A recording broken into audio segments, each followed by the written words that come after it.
भंते पूज्य प्रवर, संसार में अनेक प्रकार के वक्ता, प्रवक्ता, मोटिवेशनल स्पीकर को देखने का, सुनने का काम पड़ता है, किंतु पूज्य प्रवर की वाणी जितनी मन को आकर्षित करती है, दूसरों की वाणी में वैसा आकर्षण नहीं दिखाई पड़ता।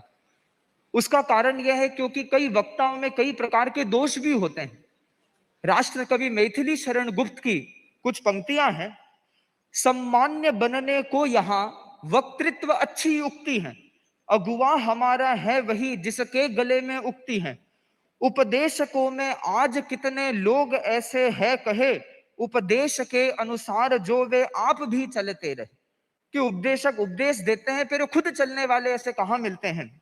उनकी गलत ध्वनि कर्ण में ही कठिनता से बैठती, अंतःकरण की बात ही अंतःकरण में बैठती। कहना तथा करना परस्पर एक सा जिनका नहीं, उनके कथन का भी भला कुछ मूल्य होता है कहीं। तो पूज्य प्रवर की वाणी में एक आकर्षण होने का बहुत बड़ा कारण है कि गुरुदेव कोरा उपदेश देने वाले नहीं, वे उस उपदेश को जीने वाले हैं। पूज्य प्रवर की जो वाणी है उसका उद्भव भी अंतःकरण से हुआ है। यही कारण है कि वो लोगों के भी अंतःकरण तक पहुंच पाती। और गुरुदेव, हम संतों को तो गुरुदेव के बहुत निकट सन्निधि में रहने का अवसर मिलता है, तो हम तो कितने नजदीकी से ये चीज देखते हैं कि गुरुदेव जो प्रेरणा उपदेश साधु साध्वियों को दिलाते हैं, गुरु के जीवन में वो कितनी आचरित हो चुकी है, तब जाके वो अंतःकरण से वो उपदेश निकलता है, वो असर भी करता है। मैं अपना सा छोटा सा एक संस्मरण सुनाना चाहूंगा। ये बात है जब गुरुदेव के सूरत चातुर्मास के पश्चात अहमदाबाद के बीच की जो यात्रा चल रही थी। एक दिन मध्याह्नकालीन समय था, छोटी सी एक स्कूल में प्रवास था और स्कूल के बाहर, कमरों के बाहर एक लंबा सा बरामदा था। गुरुदेव एक किनारे से पधारते हुए पट की ओर पधार रहे थे और गुरुदेव का कर कमल मेरे हाथ पर था। और जहां पट ऐसी जगह पे लगा हुआ था कि मान लो बरामदा छोटा सा लंबा बरामदा है, इधर ऐसे पट आ गया और छोटी सी जो जगह बाकी थी वहां पर कमरे का दरवाजा बाहर की तरफ खुला हुआ था। तो बरामदे का स्थान अवरुद्ध था, उससे आगे जाना संभव कम था।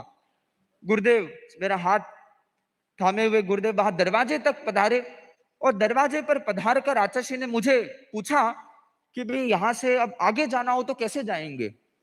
गुरुदेव, मेरी कुछ भूल रह गई, मैंने ध्यान नहीं दिया, जो दरवाजा खुलना था मैंने दरवाजे को बंद कर दिया। बोला गुरुदेव जगह हो गई। गुरुदेव ने तुरंत मुझे फरमाया कि भाई तुमने दरवाजा तो बंद कर दिया, क्या दरवाजे की प्रेरणा की।